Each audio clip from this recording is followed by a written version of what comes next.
Hi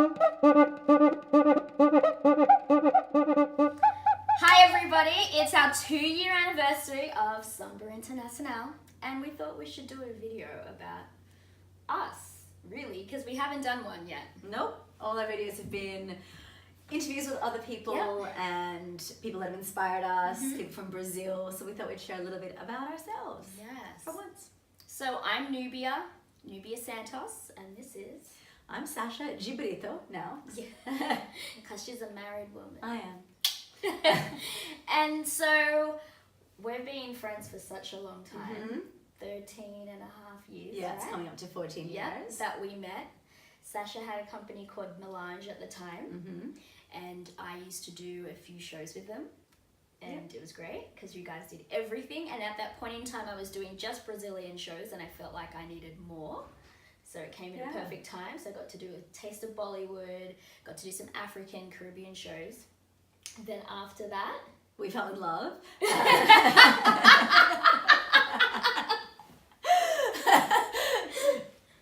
Kind of, in some love, And after that, I progressed on and I started a group called Rhythm Brazil. Yes. And Nubia and I were kind of in a place where we wanted to focus more on Samba. Samba, yeah. In terms of dance, anyway. My stomach won't stop grumbling, and I'm not hungry. I am, so she can grumble for me. And yeah, so basically we danced together progressively a lot, and we started working on choreographies together then. Exactly. And we found that we worked really well together as a duo and a team. We started teaching together, and then she left me. Then I said, peace. And she left me. I'm out.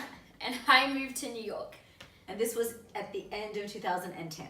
Yes. So then I've now been in New York for 8 years, but we've always collaborated, done stuff together every time I've come back. We've done mini projects, we've done shows. Yeah. And we would always talk, right? We'd chat all the time, like, you know, what are you doing? What am I doing? Exactly. And specifically about Samba, like things that we were inspired by, things that we didn't like or to work on. Yeah, exactly. And then we made the decision, this is after years of back and forthing and doing gigs together whenever she was here, meeting up in the States as well, to start Samba Internacional. And that came about really by our need to retrain our own Samba.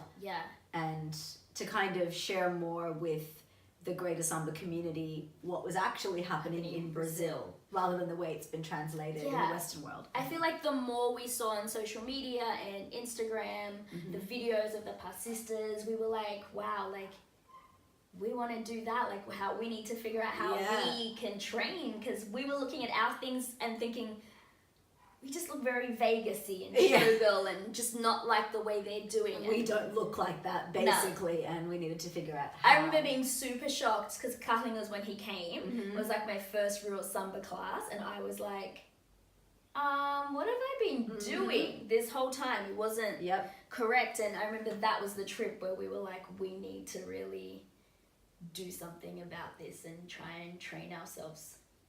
And then... Was it before that? No, it was that trip. Right, because I'd been to Brazil just before that. Okay, so rewind a tiny bit.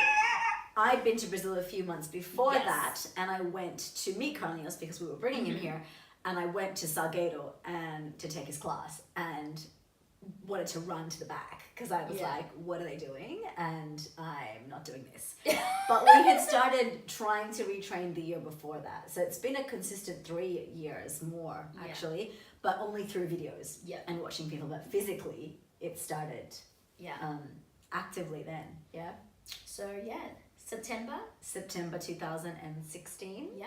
We went. Yep. It was October, wasn't it? October. Yeah, it was just after the Olympics. I remember I messaged Nubia and said, we need to go to Brazil. And she's like, I'm in. So we went for 10 days. 10 days, right? Just over 10 days. Just over 10 days. And we did classes every single day. And multiple classes every single day. We thought that it was a great idea. Yeah, we were like, we can do this. We'll cram in all these private 2 classes. That's easy. No, it's not. We were doing 3 and then realized that was a terrible idea. It was ridiculous. We were so tired and exhausted. It was so hot. Our feet were on fire. We had no skin left. And it was an intense level of training. Like, they were training us like passistas, so we got a taste of what it was like. And that's when we also decided to start this blog segment where we could share information with the world. You guys. Yeah. So we interviewed a few people on our first trip and Yes. really got a taste of like what it was like to be a passista in Rio, what it meant to be a passista, what was the difference between a musa, passista, rainha, which blew our minds because we didn't know. Yeah. So we certainly didn't realize how much the industry had even changed in Brazil. We thought that some of these positions you had to like work your way up, and we learned that some of these positions are not so that they're paid positions and there are, you know, people wanting to get status or celebrities in Brazil or whatever it is. And we were quite shocked. Yeah. And we also were quite shocked at how difficult and grueling it is to be a passista and how little glory is actually involved. And how difficult it is to just perform at your school. Like, sometimes you have no water, the change rooms, the bathrooms.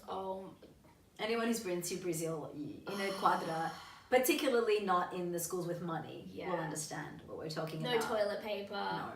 No toilets flushing sometimes. Oh, What do you mean? no door. Like you don't have a door on the toilet. There's no door. Quite frequently there is no door. You gotta lose your pride. You can't. 3 a.m., 4 a.m. And you can just be getting ready to wait. Yeah. You just get there, you're dying of heat, and you don't know when you're going on, you don't know what's going on. And how you're just a little tiny bolt in a huge machine, you know? Exactly. It's so much bigger than just you. Exactly. And I think that's unfortunately what the samba world outside Brazil doesn't realize. And because now in the world, most people can save up money and buy a samba costume. Yeah. Passistas can't afford that. Yeah. They don't get to wear a samba costume and just go out and do a show. They really need to earn that. Because that's hard. It's really hard. Because most people are just trying to get the shoes and like a passista just like the dress. Like a samba costume. No.